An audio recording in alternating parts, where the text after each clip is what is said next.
This week on Theology on the Avenue, I was thinking of the significance of dates.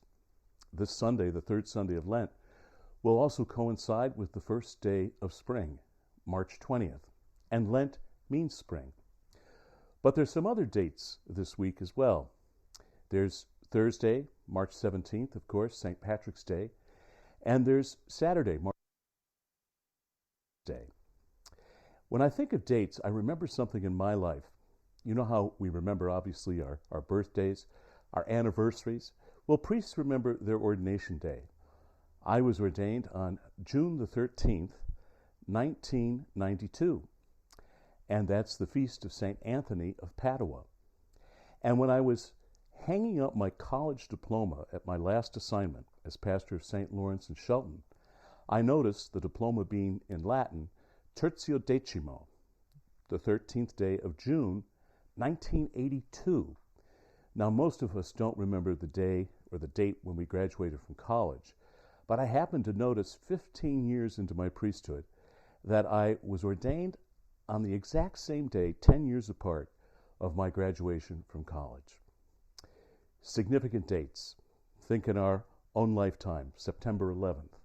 Or in the lifetime of our parents and grandparents, December the 7th, 1941, a day that will live in infamy. But there's a date for much of the ancient world, and the modern world too, that used to be remembered this week.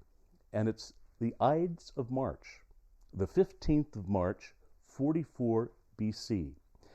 Ides simply meant, in Latin, the first full moon of the month. And it was on that day, beware the Ides of March, that Julius Caesar was assassinated in Rome by senators, led in a conspiracy by Cassius and Brutus, made famous, of course, in the Shakespeare play, Et tu, Brute. But it's not a big stretch to think of this, that date always comes in Lent, because Easter is after the first full moon of the vernal equinox. And so Easter this year will not be until April 17th.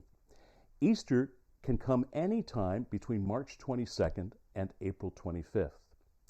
But as the weeks go ahead in our readings, we're going to hear about the intrigue and the conspiracies to kill our Lord, who happens to have the same initials as Julius Caesar, Jesus Christ. And ultimately, remember, he is betrayed by one of his own, Judas.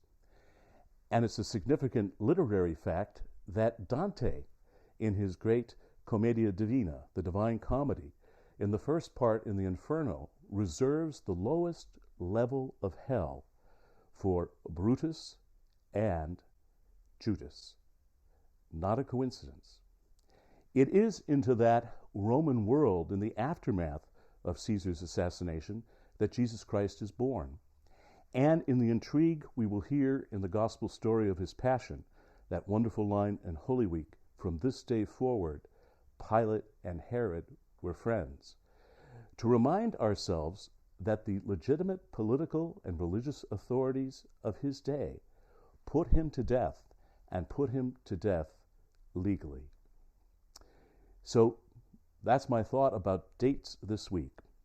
And it occurred to me that even though we may forget dates, sometimes our wedding anniversary, whatever it may be, sometimes as some of these dates like December the 7th and September 11th may fade into history, even the Ides of March may be forgotten by many.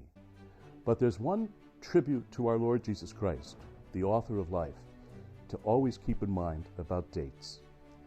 That the one who was, in Paul's phrase and Augustine's phrase, the fullness of time, that the greatest tribute that our calendar makes to him is that we measure time in his name. Anno Domini, the year of the Lord, 2022.